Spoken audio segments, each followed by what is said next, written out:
സുവിശേഷം ദൈവശക്തി. ഇന്ന് ദിവസം 17. ഇന്നു മുതൽ നമ്മൾ യോഹന്നാൻ്റെ സുവിശേഷത്തിലേക്ക് കടക്കുകയാണ്. ഇന്നത്തെ വായനയുടെ ഭാഗങ്ങൾ മത്തായിയുടെ സുവിശേഷം 17-ാം അധ്യായം, യോഹന്നാൻ്റെ സുവിശേഷം 1-ാം അധ്യായം, ലൂക്കായുടെ സുവിശേഷം 17-ാം അധ്യായം. പരിശുദ്ധാത്മാവെ, ഞങ്ങളിൽ വന്നു നിറയണമേ. വിശുദ്ധ മത്തായി എഴുതിയ സുവിശേഷം അധ്യായം 17. യേശു രൂപാന്തരപ്പെടുന്നു. യേശു 6 ദിവസം കഴിഞ്ഞ് പത്രോസ്, യാക്കോബ്, അവൻ്റെ സഹോദരൻ യോഹന്നാൻ എന്നിവരെ മാത്രം കൂട്ടിക്കൊണ്ട് ഒരു ഉയർന്ന മലയിലേക്ക് പോയി. അവൻ അവരുടെ മുമ്പിൽ വെച്ച് രൂപാന്തരപ്പെട്ടു.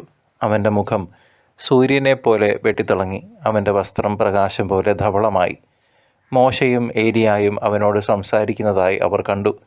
പത്രോസ് യേശുവിനോട് പറഞ്ഞു, കർത്താവേ, നാം ഇവിടെ ആയിരിക്കുന്നത് നല്ലതാണ്. നിനക്ക് സമ്മതമാണെങ്കിൽ ഞങ്ങൾ ഇവിടെ 3 കൂടാരങ്ങൾ ഉണ്ടാക്കാം. ഒന്ന് നിനക്ക്, ഒന്ന് മോശയ്ക്ക്, ഒന്ന് ഏലിയായ്ക്ക്. അവൻ സംസാരിച്ചു കൊണ്ടിരിക്കുമ്പോൾ ശോഭയേറിയ ഒരു മേഘം വന്ന് അവരെ ആവരണം ചെയ്തു. മേഘത്തിൽ നിന്ന് ഇങ്ങനെ ഒരു സ്വരമുണ്ടായി: ഇവൻ എൻ്റെ പ്രിയപുത്രൻ, ഇവനിൽ ഞാൻ പ്രസാദിച്ചിരിക്കുന്നു. ഇവൻ്റെ വാക്ക് ശ്രവിക്കുവിൻ. ഇത് കേട്ട ക്ഷണത്തിൽ ശിഷ്യന്മാർ കമിഴ്ന്നു വീണു. അവർ ഭയവിഹ്വലരായി. യേശു സമീപിച്ച് അവരെ സ്പർശിച്ചുകൊണ്ട് പറഞ്ഞു, എഴുന്നേൽക്കുവിൻ, ഭയപ്പെടേണ്ട. അവർ കണ്ണുകൾ ഉയർത്തി നോക്കിയപ്പോൾ യേശുവിനെ അല്ലാതെ മറ്റാരെയും കണ്ടില്ല. ഏലിയായുടെ ആഗമനം. മലയിൽ നിന്ന് ഇറങ്ങുമ്പോൾ യേശു അവരോട് ആജ്ഞാപിച്ചു, മനുഷ്യപുത്രൻ മരിച്ചവരിൽ നിന്ന് ഉയർപ്പിക്കപ്പെടുന്നതുവരെ നിങ്ങൾ ഈ ദർശനത്തെപ്പറ്റി ആരോടും പറയരുത്. ശിഷ്യന്മാർ അവനോട് ചോദിച്ചു, ആദ്യം ഏലിയ വരണമെന്ന് നിയമജ്ഞർ പറയുന്നത് എന്തുകൊണ്ട്? അവൻ പറഞ്ഞു, ഏലിയ വന്ന് എല്ലാം പുനഃസ്ഥാപിക്കുക തന്നെ ചെയ്യും. എന്നാൽ ഞാൻ നിങ്ങളോട് പറയുന്നു, ഏലിയ വന്നു കഴിഞ്ഞു, എങ്കിലും അവർ അവനെ മനസ്സിലാക്കിയില്ല. തങ്ങൾക്കിഷ്ടമുള്ളതെല്ലാം അവർ അവനോട് ചെയ്തു. അതുപോലെ മനുഷ്യപുത്രനും അവരിൽ നിന്ന് പീഡകളേൽക്കാൻ പോകുന്നു. സ്നാപകയോഹന്നാനെ പറ്റിയാണ് അവൻ തങ്ങളോട് സംസാരിച്ചതെന്ന് അപ്പോൾ ശിഷ്യന്മാർക്ക് മനസ്സിലായി. അപസ്മാര രോഗിയെ സുഖപ്പെടുത്തുന്നു. അവർ ജനക്കൂട്ടത്തിൻ്റെ അടുത്തേക്ക് വന്നപ്പോൾ ഒരാൾ കടന്നു വന്ന് അവൻ്റെ സന്നിധിയിൽ പ്രണമിച്ചുകൊണ്ട് പറഞ്ഞു, കർത്താവെ, എൻ്റെ പുത്രനിൽ കനിയണമേ. അവൻ അപസ്മാരം പിടിപെട്ട് വല്ലാതെ കഷ്ടപ്പെടുന്നു. പലപ്പോഴും അവൻ തീയിലും വെള്ളത്തിലും വീഴുന്നു. ഞാൻ അവനെ നിൻ്റെ ശിഷ്യന്മാരുടെ അടുത്ത് കൊണ്ടുവന്നു, പക്ഷേ അവനെ സുഖപ്പെടുത്താൻ അവർക്ക് കഴിഞ്ഞില്ല. യേശു പ്രതിവചിച്ചു, വിശ്വാസമില്ലാത്തതും വഴിപിഴച്ചതുമായ തലമുറയെ, എത്രനാൾ ഞാൻ നിങ്ങളുടെ കൂടെ ഉണ്ടായിരിക്കും? എത്രനാൾ ഞാൻ നിങ്ങളോട് ക്ഷമിച്ചിരിക്കും? അവനെ ഇവിടെ എൻ്റെ അടുത്ത് കൊണ്ടുവരിക. യേശു അവനെ ശാസിച്ചു. പിശാച് അവനെ വിട്ടുപോയി. തൽക്ഷണം ബാലൻ സുഖം പ്രാപിച്ചു. അനന്തരം ശിഷ്യന്മാർ തനിച്ച് യേശുവിനെ സമീപിച്ച് ചോദിച്ചു, എന്തുകൊണ്ടാണ് അതിനെ ബഹിഷ്കരിക്കാൻ ഞങ്ങൾക്ക് കഴിയാതെ പോയത്? യേശു പറഞ്ഞു, നിങ്ങളുടെ അല്പവിശ്വാസം കൊണ്ട് തന്നെ. സത്യമായി ഞാൻ നിങ്ങളോട് പറയുന്നു, നിങ്ങൾക്ക് കടുകുമണിയോളം വിശ്വാസമുണ്ടെങ്കിൽ ഈ മലയോട് ഇവിടെ നിന്ന് മാറി മറ്റൊരു സ്ഥലത്തേക്ക് പോവുക എന്ന് പറഞ്ഞാൽ അത് മാറിപ്പോകും. നിങ്ങൾക്ക് യാതൊന്നും അസാധ്യമായിരിക്കുകയില്ല. പീഡാനുഭവവും ഉത്ഥാനവും 2-ാം പ്രവചനം. അവർ ഗലീലിയയിൽ ഒരുമിച്ച് കൂടിയപ്പോൾ യേശു അവരോട് പറഞ്ഞു, മനുഷ്യപുത്രൻ മനുഷ്യരുടെ കൈകളിൽ ഏൽപ്പിക്കപ്പെടാൻ പോകുന്നു. അവർ അവനെ വധിക്കും, എന്നാൽ 3-ാം ദിവസം അവൻ ഉയർപ്പിക്കപ്പെടും. ഇത് കേട്ട് അവർ അതീവ ദുഃഖിതരായി തീർന്നു. നികുതിയെക്കുറിച്ച്. അവർ കഫർനാമിലെത്തിയപ്പോൾ ദേവാലയ നികുതി പിരിക്കുന്നവർ പത്രോസിൻ്റെ അടുത്ത് ചെന്ന് ചോദിച്ചു, നിങ്ങളുടെ ഗുരു നികുതി കൊടുക്കുന്നില്ലേ? അവൻ പറഞ്ഞു, ഉവ്. പിന്നീട് വീട്ടിലെത്തിയപ്പോൾ യേശു ചോദിച്ചു, ശിമയോനെ, നിനക്കെന്ത് തോന്നുന്നു? ഭൂമിയിലെ രാജാക്കന്മാർ ആരിൽ നിന്നാണ് നികുതിയോ ചുങ്കമോ പിരിക്കുന്നത്? തങ്ങളുടെ പുത്രന്മാരിൽ നിന്നോ അന്യരിൽ നിന്നോ? അന്യരിൽ നിന്ന് എന്ന് പത്രോസ് മറുപടി പറഞ്ഞു. യേശു തുടർന്നു, അപ്പോൾ പുത്രന്മാർ സ്വതന്ത്രരാണല്ലോ. എങ്കിലും അവർക്ക് ഇടർച്ചയുണ്ടാക്കാതിരിക്കാൻ നീ കടലിൽ പോയി ചൂണ്ടയിടുക. ആദ്യം ലഭിക്കുന്ന മത്സ്യത്തിൻ്റെ വായ തുറക്കുമ്പോൾ ഒരു നാണയം കണ്ടെത്തും. അതെടുത്ത് എനിക്കും നിനക്കും വേണ്ടി അവർക്ക് കൊടുക്കുക.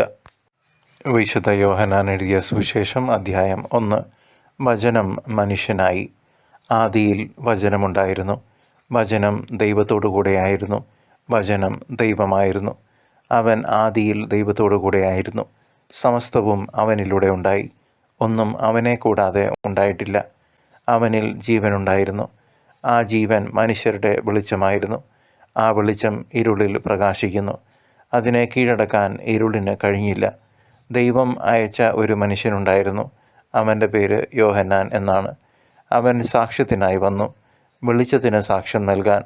അവൻ വഴി എല്ലാവരും വിശ്വസിക്കാൻ. അവൻ വെളിച്ചമായിരുന്നില്ല, വെളിച്ചത്തിന് സാക്ഷ്യം നൽകാൻ വന്നവനാണ്.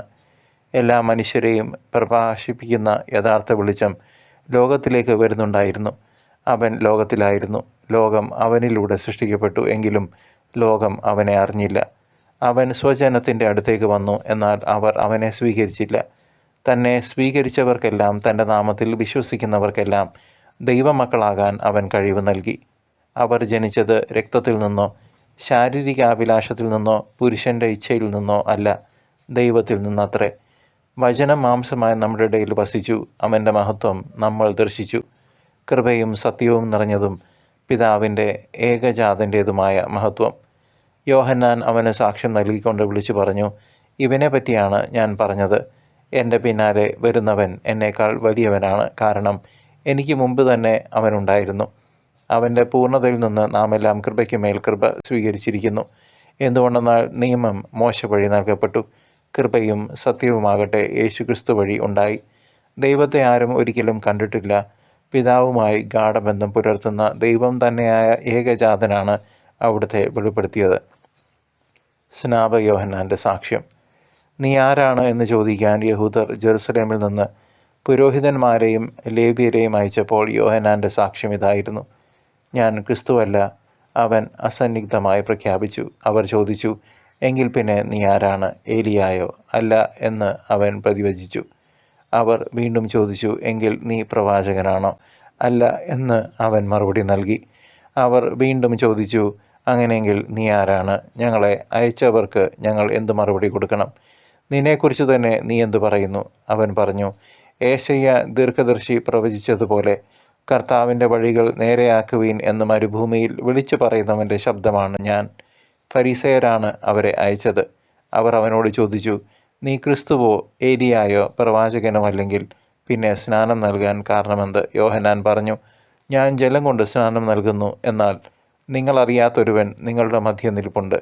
എൻ്റെ പിന്നാലെ വരുന്ന അവൻ്റെ ചെരുപ്പിൻ്റെ വാറഴിക്കുവാൻ പോലും ഞാൻ യോഗ്യനല്ല. യോഹന്നാൻ സ്നാനം നൽകിക്കൊണ്ടിരുന്ന ജോർദാൻ്റെ അക്കരെ ബഥാനിയയിലാണ് ഇത് സംഭവിച്ചത്. ദൈവത്തിൻ്റെ കുഞ്ഞാട്.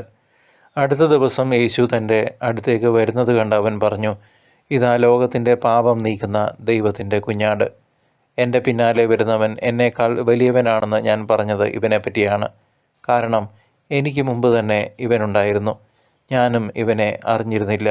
എന്നാൽ ഇവനെ ഇസ്രായേലിന് വെളിപ്പെടുത്താൻ വേണ്ടിയാണ് ഞാൻ വന്ന് ജലത്താൽ സ്നാനം നൽകുന്നത്. ആത്മാവ് പ്രാവിനെ പോലെ സ്വർഗത്തിൽ നിന്ന് ഇറങ്ങി വന്ന് അവൻ്റെ മേൽ ആവസിക്കുന്നത് താൻ കണ്ടു എന്ന് യോഹന്നാൻ സാക്ഷ്യപ്പെടുത്തി. ഞാൻ അവനെ അറിഞ്ഞിരുന്നില്ല. എന്നാൽ ജലം കൊണ്ട് സ്നാനം നൽകാൻ എന്നെ അയച്ചവൻ എന്നോട് പറഞ്ഞിരുന്നു, ആത്മാവ് ഇറങ്ങി വന്ന് ആരുടെ മേൽ ആവസിക്കുന്നത് നീ കാണുന്നുവോ, അവനാണ് പരിശുദ്ധാത്മാവ് കൊണ്ട് സ്നാനം നൽകുന്നവൻ. ഞാനത് കാണുകയും ഇവൻ ദൈവപുത്രനാണ് എന്ന് സാക്ഷ്യപ്പെടുത്തുകയും ചെയ്തിരിക്കുന്നു. ആദ്യ ശിഷ്യന്മാർ. അടുത്ത ദിവസം യോഹന്നാൻ തൻ്റെ ശിഷ്യന്മാരിൽ 2 പേരോടുകൂടെ നിൽക്കുമ്പോൾ യേശു നടന്നു വരുന്നത് കണ്ടു പറഞ്ഞു, ഇതാ ദൈവത്തിൻ്റെ കുഞ്ഞാട്. അവൻ പറഞ്ഞത് കേട്ട് ആ 2 ശിഷ്യന്മാർ യേശുവിനെ അനുഗമിച്ചു. യേശു തിരിഞ്ഞ് അവർ തൻ്റെ പിന്നാലെ വരുന്നത് കണ്ട് ചോദിച്ചു, നിങ്ങൾ എന്തന്വേഷിക്കുന്നു? അവർ ചോദിച്ചു, റബ്ബി, ഗുരു എന്നാണ് ഇതിനർത്ഥം. അങ്ങ് എവിടെയാണ് വസിക്കുന്നത്? അവൻ പറഞ്ഞു, വന്ന് കാണുക. അവർ ചെന്ന് അവൻ വസിക്കുന്നിടം കാണുകയും അന്ന് അവനോടുകൂടെ താമസിക്കുകയും ചെയ്തു. അപ്പോൾ ഏകദേശം 10-ാം മണിക്കൂറായിരുന്നു. യോഹന്നാൻ പറഞ്ഞത് കേട്ട് അവനെ അനുഗമിച്ച ആ 2 പേരിൽ ഒരുവൻ ശിമയോൻ പത്രോസിൻ്റെ സഹോദരൻ അന്ത്രയോസ് ആയിരുന്നു. അവൻ ആദ്യമേ തൻ്റെ സഹോദരനായ ശിമയോനെ കണ്ട് അവനോട്, ഞങ്ങൾ മിശിഹായെ, ക്രിസ്തുവിനെ കണ്ടു എന്ന് പറഞ്ഞു. അവനെ യേശുവിൻ്റെ അടുത്ത് കൊണ്ടുവന്നു. യേശു അവനെ നോക്കി പറഞ്ഞു, നീ യോഹന്നാൻ്റെ പുത്രനായ ശിമയോനാണ്. കേപ്പ, പാറ എന്ന് നീ വിളിക്കപ്പെടും. ഫിലിപ്പോസും നഥാനിയേലും. പിറ്റേ ദിവസം അവൻ ഗലീലയിലേക്ക് പോകാനൊരുങ്ങി. ഫിലിപ്പോസിനെ കണ്ടപ്പോൾ യേശു അവനോട് പറഞ്ഞു, എന്നെ അനുഗമിക്കുക. ഫിലിപ്പോസ് അന്ത്രയോസിൻ്റെയും പത്രോസിൻ്റെയും പട്ടണമായ ബേത്സയിദയിൽ നിന്നുള്ളവനായിരുന്നു. ഫിലിപ്പോസ് നഥാനിയേലിനെ കണ്ട് അവനോട് പറഞ്ഞു, മോശയുടെ നിയമത്തിലും പ്രവാചക ഗ്രന്ഥങ്ങളിലും ആരെപ്പറ്റി എഴുതിയിരിക്കുന്നുവോ അവനെ, ജോസഫിൻ്റെ മകൻ, നസറത്തിൽ നിന്നുള്ള യേശുവിനെ ഞങ്ങൾ കണ്ടു. നഥാനിയേൽ ചോദിച്ചു, നസറത്തിൽ നിന്ന് എന്തെങ്കിലും നന്മയുണ്ടാകുമോ? ഫിലിപ്പോസ് പറഞ്ഞു, വന്നു കാണുക. നഥാനിയേൽ തൻ്റെ അടുത്തേക്ക് വരുന്നത് കണ്ട് യേശു അവനെപ്പറ്റി പറഞ്ഞു, ഇതാ നിഷ്കപടനായ ഒരു യഥാർത്ഥ ഇസ്രായേൽക്കാരൻ. അപ്പോൾ നഥാനിയേൽ ചോദിച്ചു, നീ എന്നെ എങ്ങനെ അറിയുന്നു? യേശു മറുപടി പറഞ്ഞു, പീലിപ്പോസ് നിന്നെ വിളിക്കുന്നതിന് മുമ്പ് നീ അത്തിമരത്തിൻ്റെ ചുവട്ടിലിരിക്കുമ്പോൾ ഞാൻ നിന്നെ കണ്ടു. നഥാനിയേൽ പറഞ്ഞു, റബ്ബി, അങ്ങ് ദൈവപുത്രനാണ്, ഇസ്രായേലിൻ്റെ രാജാവാണ്. യേശു പറഞ്ഞു, അത്തിമരത്തിൻ്റെ ചുവട്ടിൽ നിന്നെ കണ്ടു എന്ന് ഞാൻ പറഞ്ഞതുകൊണ്ട് നീ എന്നിൽ വിശ്വസിക്കുന്നു അല്ലേ? എന്നാൽ ഇതിനേക്കാൾ വലിയ കാര്യങ്ങൾ നീ കാണും. അവൻ തുടർന്നു, സത്യം സത്യമായി ഞാൻ നിങ്ങളോട് പറയുന്നു, സ്വർഗം തുറക്കപ്പെടുന്നതും ദൈവദൂതന്മാർ കയറിപ്പോകുന്നതും മനുഷ്യപുത്രൻ്റെ മേൽ ഇറങ്ങി വരുന്നതും നിങ്ങൾ കാണും. വിശുദ്ധ ലൂക്കായുടെ സുവിശേഷം അധ്യായം 17. ശിഷ്യർക്ക് ഉപദേശങ്ങൾ. അവൻ ശിഷ്യരോട് പറഞ്ഞു, ദുഷ്പ്രേരണകൾ ഉണ്ടാകാതിരിക്കുക അസാധ്യം, എന്നാൽ ആര് മൂലം അവ ഉണ്ടാകുന്നുവോ അവന് ദുരിതം. ഈ ചെറിയവരിൽ ഒരുവന് ദുഷ്പ്രേരണ നൽകുന്നതിനേക്കാൾ നല്ലത് കഴുത്തിൽ തിരികല്ല് കെട്ടി കടലിൽ എറിയപ്പെടുന്നതാണ്. നിങ്ങൾ ശ്രദ്ധയുള്ളവരായിരിക്കുവിൻ. നിന്റെ സഹോദരൻ തെറ്റ് ചെയ്താൽ അവനെ ശാസിക്കുക, പശ്ചാത്തപിച്ചാൽ അവനോട് ക്ഷമിക്കുക. ദിവസത്തിൽ 7 പ്രാവശ്യം അവൻ നിനക്കെതിരായി പാപം ചെയ്യുകയും 7 പ്രാവശ്യവും തിരിച്ചു വന്ന് ഞാൻ പശ്ചാത്തപിക്കുന്നു എന്ന് പറയുകയും ചെയ്താൽ നീ അവനോട് ക്ഷമിക്കണം. അപ്പോൾ അപ്പസ്തോലന്മാർ കർത്താവിനോട് പറഞ്ഞു, ഞങ്ങളുടെ വിശ്വാസം വർദ്ധിപ്പിക്കണമേ. കർത്താവ് പറഞ്ഞു, നിങ്ങൾക്ക് ഒരു കടുകുമണിയോളം വിശ്വാസമുണ്ടെങ്കിൽ ഈ സിക്കമ്മിൻ വൃക്ഷത്തോട് ചുവടോടെ ഇളകി കടലിൽ ചെന്ന് വേരുറയ്ക്കുക എന്ന് പറഞ്ഞാൽ അത് നിങ്ങളെ അനുസരിക്കും. നിങ്ങളുടെ ഒരു ഭൃത്യൻ ഉഴുകുകയോ ആട് മേയ്ക്കുകയോ ചെയ്തിട്ട് വയലിൽ നിന്ന് തിരിച്ചു വരുമ്പോൾ അവനോട് നീ ഉടനെ വന്ന് ഭക്ഷണത്തിനിരിക്കുക എന്ന് നിങ്ങൾ ആരെങ്കിലും പറയുമോ? എനിക്ക് ഭക്ഷണം തയ്യാറാക്കുക, ഞാൻ ഭക്ഷിക്കുകയും പാനം ചെയ്യുകയും ചെയ്യുന്നതുവരെ അരമുറുക്കി എന്നെ പരിചരിക്കുക, അതിനുശേഷം നിനക്ക് തിന്നുകയും കുടിക്കുകയും ചെയ്യാം എന്നല്ലേ നിങ്ങൾ പറയുക? കൽപ്പിക്കപ്പെട്ടത് ചെയ്തതുകൊണ്ട് ദാസനോട് നിങ്ങൾ നന്ദി പറയുമോ?